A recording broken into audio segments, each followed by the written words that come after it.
There comes a moment in a man's life no one prepares him for. The moment when the world stops looking the same.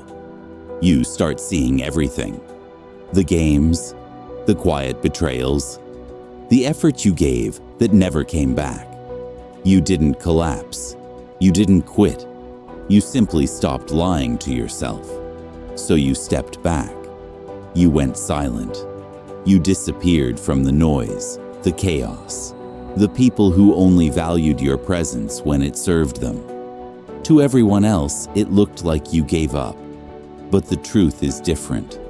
You weren't breaking. You were awakening. But now comes the harder question. This silence you're living in, is it the stillness of a king or the numbness of a man slowly shutting down? Because there are two kinds of silence in a man's life. The silence of mastery and the silence of escape. They look identical from the outside, but inside, they couldn't be more different. Right now, millions of men are falling for a dangerous illusion, one that whispers, isolation is strength. If the world won't treat you fairly, walk away from it. But your nervous system knows the truth. What feels like peace can actually be emotional shutdown. What feels like control can be the beginning of self-extinction. And what feels like freedom might just be anesthesia. Here is the truth no one tells you. Walking away is easy. Staying hidden is easier. But returning stronger, that is the real battlefield. And this video is about that return. Let's be honest about how it started. You didn't opt out because you were weak. You opted out because something inside you finally opened its eyes. Every man who steps away from the world has that moment. The quiet, private moment where the switch flips. It's never dramatic, never cinematic. Just a subtle realization that hits with the weight of truth. The deal they're offering me makes no sense. Maybe it came on a random Tuesday morning, traffic barely moving, coffee going cold in the cup holder. You were on your way to a job that drains you for people who wouldn't care if you vanished tomorrow. You looked at the paycheck that disappears the moment it lands. You looked at your boss, the one who adds more weight every time you prove you can carry it. And a voice whispered from somewhere deep, "Is this what I'm breaking myself for?" Or maybe your moment happened in the dating world, where you did everything right. The stable man, the steady presence, the provider. And what did it get you? Entitlement, games, disrespect wrapped in pretty slogans. You saw the patterns. You saw the double standards. You saw that your effort meant nothing, and your consistency was treated like a flaw. Logic kicked in, the survival instinct activated. If the game is rigged, the only winning move is not to play. So you stepped back, not out of laziness, out of clarity. You saw good men lose half their lives in courtrooms. You saw loyal men destroyed by a single accusation. You saw men who gave everything receive nothing. You weren't blind. You were awake. So you withdrew. You built distance. You protected what was left of you. You stopped approaching love, stopped climbing the corporate ladder, stopped proving your worth to people who never cared. You chose dignity over humiliation, safety over chaos, silence over noise. And for a moment, it felt incredible. The pressure lifted. Your nervous system finally exhaled. I escaped the matrix, you told yourself. But here's the truth most men never see. While you were closing the doors to keep the world out, you locked something else inside. The friction that sharpens you. The discomfort that grows you. The challenges that turn a man into a weapon. You thought you were protecting your mind, but slowly, quietly, you began to atrophy, not because you're broken, but because no pressure is a slow poison. The relief you felt was real, but it wasn't freedom. It was anesthesia. And anesthesia always runs out. This chapter is your wake-up call, not to shame your withdrawal, but to reveal its hidden cost. Walking away was necessary, but staying away, that's where the danger begins. Because the longer you remain untouched by the world, the more you forget what you're capable of. Now let's talk about what really happened after you stepped away. Be brutally honest with yourself for one moment. When you removed dating, removed ambition, removed the pressure that once forced you to be sharp, what replaced it? Not greatness, not mastery, not discipline, comfort. And comfort feels harmless until it starts shaping your life like a soft, invisible cage. It doesn't lock you in with bars. It wraps around you quietly, gently. So gently you don't even notice it tightening. It starts small. You wake up a little later. You scroll a little longer. Your goals become tomorrow goals. Your discipline becomes one-day discipline. The video games that used to be a break, they become your primary source of achievement. You're leveling up an avatar while the real you hasn't leveled up in months. You stop confronting your fears. You stop facing rejection. You stop exposing yourself to friction. You stop entering situations where you might fail, or grow, or be challenged. And here's the dark truth most men never admit. A man who avoids friction stops generating energy, not metaphorically, biologically. Your testosterone drops, your drive fades, your mind fogs, your instincts dull. You didn't choose depression, you drifted into it, not because you're weak, but because the nervous system of a man requires resistance to stay alive. Without resistance, there is no spark. Without challenge, there is no edge. Without pressure, there is no direction. Your life flattens, your spirit quiets, your hunger dissolves. You become the ghost. A man who moves through the day, untouched, unseen, unfelt. A man who disturbs nothing, but feels nothing. At night, you sense it. That heavy silence behind your ribs, that vague, anxious boredom, that quiet ache whispering that life is happening somewhere else, and somehow you fell out of the current. It's not laziness. It's not a moral failure. It's the predictable outcome of trading the battlefield for a padded room. Comfort does protect you. Yes, it shields you from disappointment. It shelters you from criticism. It keeps your heart unbruised. But comfort cannot grow you. Comfort cannot sharpen you. Comfort cannot wake you up. And the longer you stay inside that soft, warm bubble, the more it becomes something darker. A hospice. Not a home. Not a kingdom. A place where potential slowly dies without making a sound. But here's the part you must not ignore. The restlessness you feel, the agitation under your skin, the part of you that refuses to sit still. That's not a problem. That's a signal. It's the last surviving part of you scratching at the walls of your comfort, begging to be let out. Because deep down, you know, you weren't built for the cage. You were built for the climb. There is a mistake almost every man makes when he withdraws from the world. He confuses feeling safe with being strong, but they are not twins. They are opposites. Let me put it plainly. A man without pressure does not become peaceful. He becomes fragile. Like a tree grown inside a greenhouse. Perfect leaves, perfect shape, perfect color. But shallow roots. It looks healthy. It looks calm. It looks controlled. Until the first real wind touches it. One strong gust and it snaps in half. Not because the wind was powerful, but because the tree was never tested. That is what happens to a man who isolates for too long. Your room feels peaceful, yes, but it's artificial peace. A controlled climate, no rejection, no resistance, no unpredictability, no friction. At first, that feels like mastery, but slowly, silently, your tolerance for chaos drops to zero.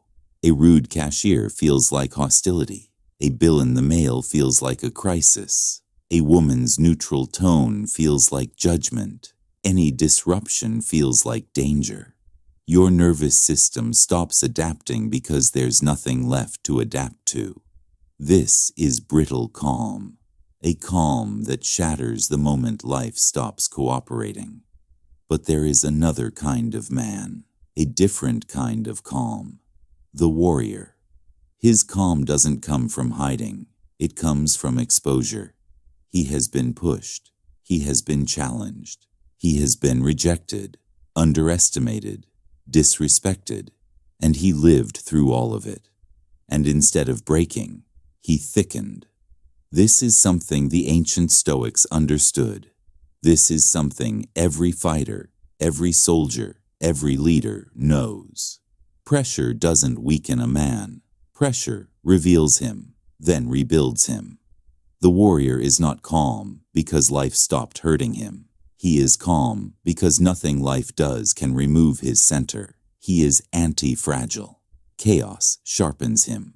Resistance strengthens him. Uncertainty focuses him. The same wind that extinguishes a candle will feed a wildfire. You are not meant to be the candle. You are meant to be the fire. A man is designed biologically, psychologically, spiritually to take hits, adjust, recover, and return stronger. So when you opt out, you think you're punishing society by withholding your participation. But the truth cuts deeper. You are starving yourself of the very forces that carve you into the man you were meant to become. The ghost hides in the cave because he fears the storm. But the warrior steps into the storm because he understands something essential. The storm is where I remember who I am. Strength is not the absence of conflict. Strength is the ability to stand in conflict and remain unmoved inside. This chapter is the turning point, the shift from hiding to becoming unshakable. When a man decides to step back into the world, he doesn't face one enemy. He faces three. Not dramatic enemies, not villains in the shadows, but quiet everyday conflicts that determine whether you return as a warrior or collapse back into a ghost. Most men never see these conflicts clearly. They just feel overwhelmed, irritated, confused, and they think something is wrong with them. Nothing is wrong with you. You're simply facing the tests every man must pass. Let's break them down.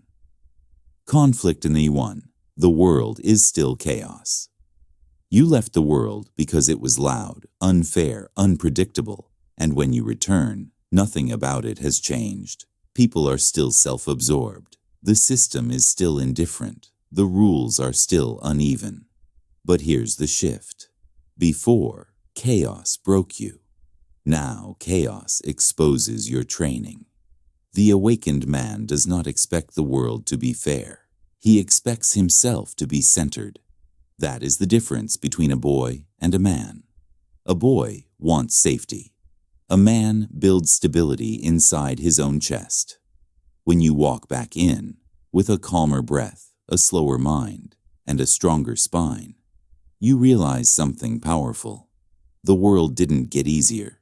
You got heavier. Chaos doesn't swallow you anymore. You move through it like a blade moving through water. Conflict number 2. People still test you. The moment you re-engage with life, people test your frame. Not intentionally, instinctively. Women test your steadiness. Men test your confidence. Work tests your boundaries. Life tests your composure. And this is where most men crack. because they expect life to reward their withdrawal instead of verifying their evolution. But testing is not hostility. Testing is nature. A woman pushes to see if you will fold. A boss pressures you to see if you will break. Family members prod to see if you revert. They do not test your weakness, they test your center. Passing these tests isn't about force, it's about presence. A quiet no, a steady tone, an unbothered expression, a refusal to explain yourself. This is how a man communicates. I am here, but I am not moved. Conflict number 3. Your old self waits in the shadows. This is the most dangerous conflict of all. Your old habits, your old fears, your old cravings for approval, your old patterns of over-explaining, over-giving, over-trying. They wait for the first sign of stress, the first hint of disappointment, the first breath of rejection. And if you're not careful, you snap back into the man you used to be. Not because he's stronger, but because he's familiar. The awakened man handles this differently. He confronts the old self like a rival, not a master. He recognizes the temptation to shrink. He feels the urge to overreact, but he does not obey it. Every time you choose stillness over panic, clarity over noise, presence over performance, you put another nail in the coffin of your former self. This is how transformation locks in. These 3 conflicts shape your return. And in the next chapter, we build the fire that makes you untouchable. When a man practices selective engagement long enough, something begins to shift, subtly at first, then unmistakably. Your shoulders stop curling inward, your breath settles, your eyes sharpen, not in aggression, but in awareness. People feel something different around you, even if they can't name it. This isn't confidence. It isn't swagger. It isn't an act. It's presence. You stop moving like a man waiting for approval. You start moving like a man who carries his own gravity into every room. This is what happens when the structure inside finally becomes stronger than the noise outside. And here's what most men forget. Opting out was never the destination. It was the recovery room, a necessary retreat, a place to stop the bleeding, a pause to recollect the pieces of yourself that life knocked loose. But no man can heal forever. No man can rebuild his identity in a shelter meant only for rest. A life without friction becomes a life without edges. And a life without edges becomes a life without identity. Real power doesn't come from hiding. It comes from forging a fire that stays lit no matter where you stand.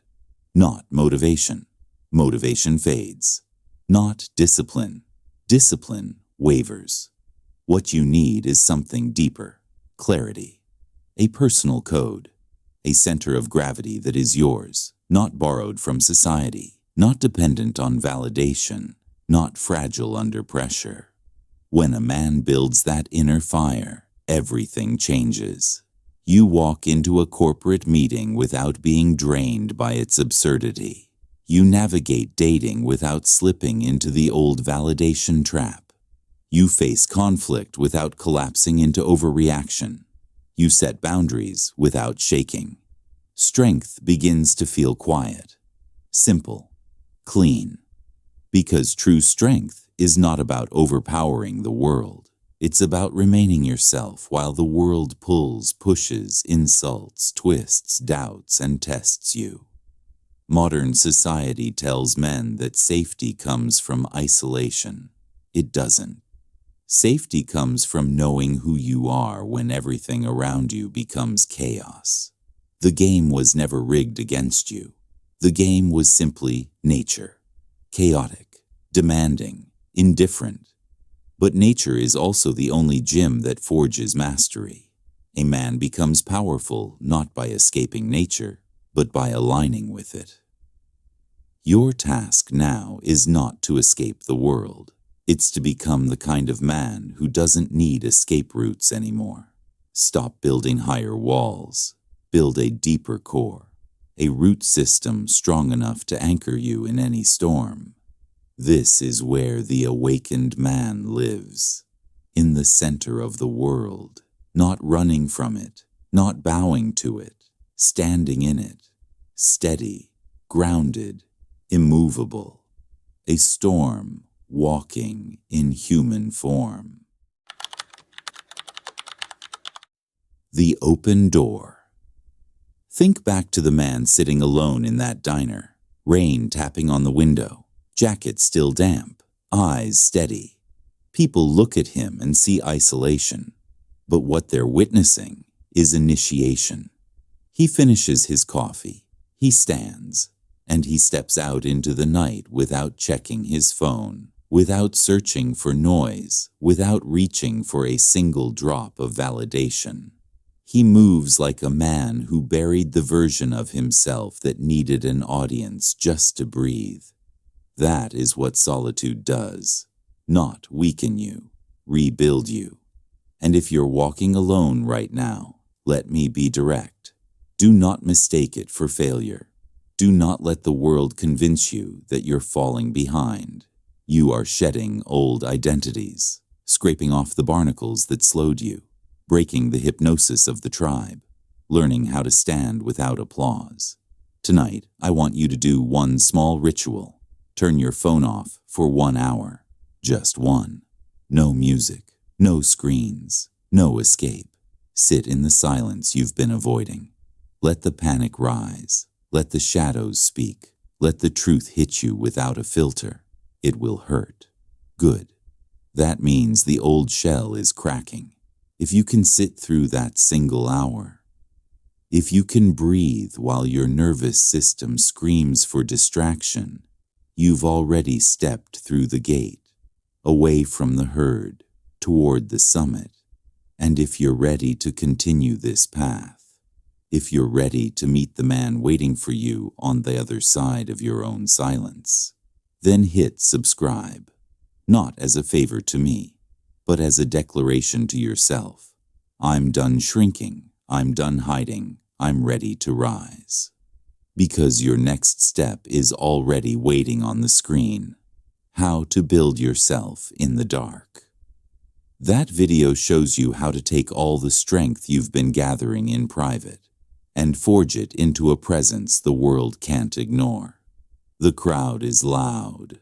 The summit is empty. Most men never make the climb. But you're already on the path.